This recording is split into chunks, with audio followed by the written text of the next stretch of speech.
नमस्कार। आज के इस एक्सप्लेनर में हम सीधे एक ऐसी अनदेखी दुनिया में गोता लगाने वाले हैं जो है तो बहुत सूक्ष्म, लेकिन असल में एक पूरे महानगर जितनी व्यस्त है। जी हाँ, हम बात कर रहे हैं कोशिका यानी सेल की, और इसके अंदर होने वाले विभाजन की शानदार प्रक्रिया की। तो आज के इस सफर की रूपरेखा कुछ यूं रहेगी। सबसे पहले हम इस सूक्ष्म महानगर का बुनियादी ढांचा समझेंगे, फिर इसके अलग अलग विभागों की सैर करेंगे, इसके मास्टरमाइंड केंद्रक से मिलेंगे और अंत में देखेंगे कि कैसे ये कोशिका खुद को बांटने की पूरी तैयारी और फिर अपना अंतिम विभाजन करती है। चलिए शुरू करते हैं। भाग 1 सूक्ष्म महानगर और उसकी नींव। अब किसी भी बड़े शहर की तरह हमारी कोशिका की नींव भी एक बेहद सुव्यवस्थित सिस्टम पर टिकी है। इस जीवित आधार को प्रोटोप्लाज्म कहते हैं। अगर बुनियादी ढांचे की बात करें तो हमारे पास मुख्य रूप से दो तरह की कोशिकाएं हैं। एक तरफ है प्रोकैरियोटिक कोशिकाएं जैसे बैक्टीरिया, जो काफी सरल होती हैं और इनमें कोई स्पष्ट केंद्रक नहीं होता, और दूसरी तरफ है यूकैरियोटिक कोशिकाएं जो जानवरों, पौधों और कवक में पाई जाती हैं। ये काफी एडवांस्ड होती हैं और इनमें एक बहुत ही वेल डिफाइंड केंद्रक होता है। और इस पूरे सिस्टम को जो चीज जोड़े रखती है वो है साइटोप्लाज्म। आसान भाषा में कहें तो ये कोशिका के अंदर भरा हुआ एक तरल पदार्थ है जिसमें सारे छोटे छोटे अंग सुरक्षित तैरते रहते हैं। जब ये साइटोप्लाज्म और केंद्रक आपस में मिलते हैं तभी जाकर वो जीवित प्रोटोप्लाज्म बनता है, जो इस पूरी फैक्ट्री को जिंदा रखता है। भाग 2। चलिए अब मिलते हैं इस कारखाने के असली मजदूरों यानी कोशिका के अंगों से। सबसे पहले बात करते हैं हमारे मैन्युफैक्चरिंग हब की, एंडोप्लाज्मिक रेटिक्यूलम और राइबोसोम। यहाँ काम का बंटवारा बिल्कुल साफ है। रफ या खुरदरे एंडोप्लाज्मिक रेटिक्यूलम की सतह पर राइबोसोम चिपके होते हैं और इनका काम है प्रोटीन बनाना। वहीं जो स्मूथ यानी चिकना एंडोप्लाज्मिक रेटिक्यूलम है उसमें राइबोसोम नहीं होते, इसलिए वो लिपिड, फैट और कार्बोहाइड्रेट बनाने का काम संभालता है। और हाँ, राइबोसोम को तो कोशिका का प्रोटीन का कारखाना ही कहा जाता है।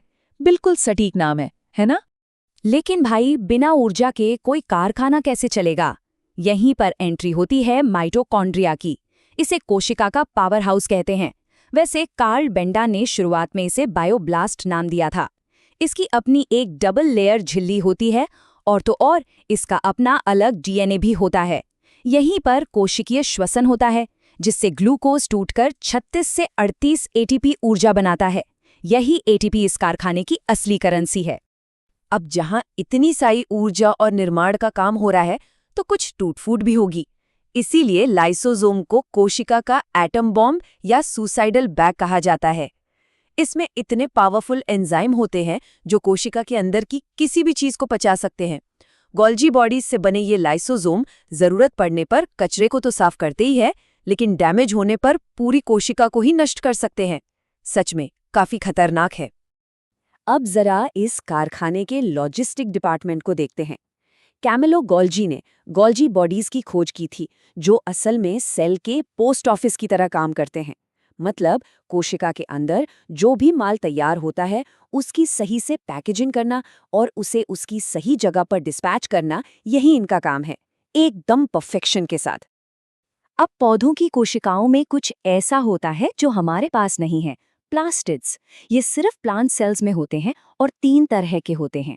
पहला क्लोरोप्लास्ट, जिसमें हरा क्लोरोफिल होता है जो पत्तियों में मिलता है, और मजे की बात यह है कि इसका भी अपना डीएनए होता है। दूसरा है क्रोमोप्लास्ट, जो फूलों और फलों को उनके खूबसूरत रंग देता है। और तीसरा है ल्यूकोप्लास्ट, जो बिना रंग का होता है और जड़ों या बीजों में फैट, कार्ब्स और प्रोटीन को स्टोर करने का काम करता है। भाग 3 कोशिका का मास्टरमाइंड, केंद्रक। अब आते हैं इस पूरे ऑपरेशन के कमांड सेंटर पर। 1831 में रॉबर्ट ब्राउन द्वारा खोजा गया केंद्रक या न्यूक्लियस असल में इस सेल का ब्रेन है। ये पूरी कोशिका का लगभग 10% हिस्सा घेरता है। इसकी एक दोहरी झिल्ली होती है जिसमें छोटे छोटे छिद्र होते हैं। इसके भीतर न्यूक्लियोप्लाज्म होता है और सबसे अहम बात, इसी के अंदर हमारा जेनेटिक ब्लूप्रिंट यानी डीएनए सुरक्षित रहता है। आमतौर पर एक सेल में सिर्फ एक ही केंद्रक होता है जो सब कुछ कंट्रोल करता है। भाग 4 बंटवारे की तैयारी, इंटरफेस। अब हम इस शहर के स्ट्रक्चर से आगे बढ़कर इसके जीवन चक्र को देखेंगे। आपको शायद पता हो कि अलग अलग जीवों में सेल साइकिल का टाइम अलग होता है। जैसे यीस्ट का साइकिल सिर्फ 90 मिनट का होता है। लेकिन सबसे दिलचस्प बात यह है कि कोई भी कोशिका अपने जीवन का एक बहुत बड़ा हिस्सा यानी 95% समय सिर्फ शांति से विभाजन की तैयारी में बिताती है, जिसे इंटरफेज कहते हैं। असल बंटवारा यानी एम फेज तो सिर्फ 5% समय में ही निपट जाता है। ये जो लंबी तैयारी वाला इंटरफेज है, ये 3 बहुत ही व्यवस्थित चरणों में होता है। पहला है G1 फेज, जहां कोशिका अपना नॉर्मल काम करती है और साइज में बड़ी होती है। फिर आता है S फेज, जहां डीएनए की कॉपी बनती है। और आखिर में G2 फेज, जो असली बंटवारे से ठीक पहले का समय है, जहां सेल अपने अंगों को दोगुना कर लेती है। वैसे यहाँ एक बड़ा ही अजीब और दिलचस्प अपवाद भी है, G0 फेज। कुछ कोशिकाएं, जैसे हमारी दिल की कोशिकाएं, वो डिवाइड होने के इस चक्कर से बाहर ही निकल जाती हैं। वो एक तरह के रेस्टिंग स्टेट में चली जाती हैं। वो अपना नॉर्मल काम तो बहुत अच्छे से करती हैं, बस बंटवारे की तैयारी नहीं करती। खैर, अब जरा एस फेज के उस जादुई गणित को समझते हैं, जिसे हम आसानी से देख नहीं पाते।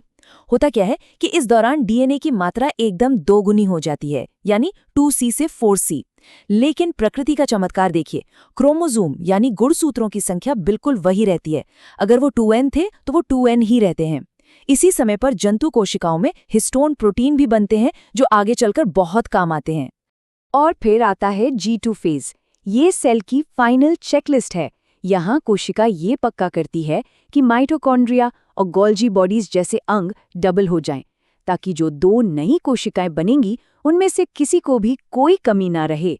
इसी दौरान स्पिंडल प्रोटीन यानी ट्यूबुलिन भी बनते हैं, जो आगे चलकर गुणसूत्रों को अलग करने में मदद करेंगे। भाग 5, द फाइनल स्प्लिट, माइटोसिस या एम फेज। अब तक का सारा तनाव इसी पल के लिए था। अब जाकर असली बंटवारा शुरू होता है। इसके 2 मेन स्टेप्स हैं।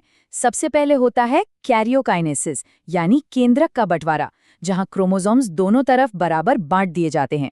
और उसके ठीक बाद होता है साइटोकाइनेसिस, यानी उस तरल पदार्थ और पूरी सेल का बंटवारा।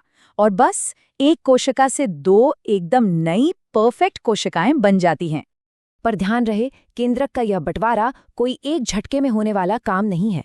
यह 4 बहुत ही बारीकी से कोरियोग्राफ किए गए स्टेप्स में होता है: प्रोफेज, मेटाफेज, एनाफेज और टीलोफेज। ये सुनिश्चित करते हैं कि जेनेटिक मटेरियल बिना किसी गड़बड़ी के एकदम सही बट जाए।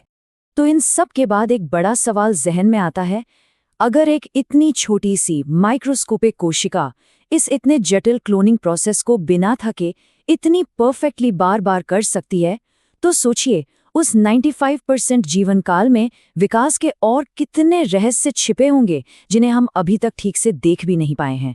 जरा सोचिएगा इस बारे में। इस एक्सप्लेनर में हमारे साथ जुड़ने के लिए बहुत बहुत धन्यवाद।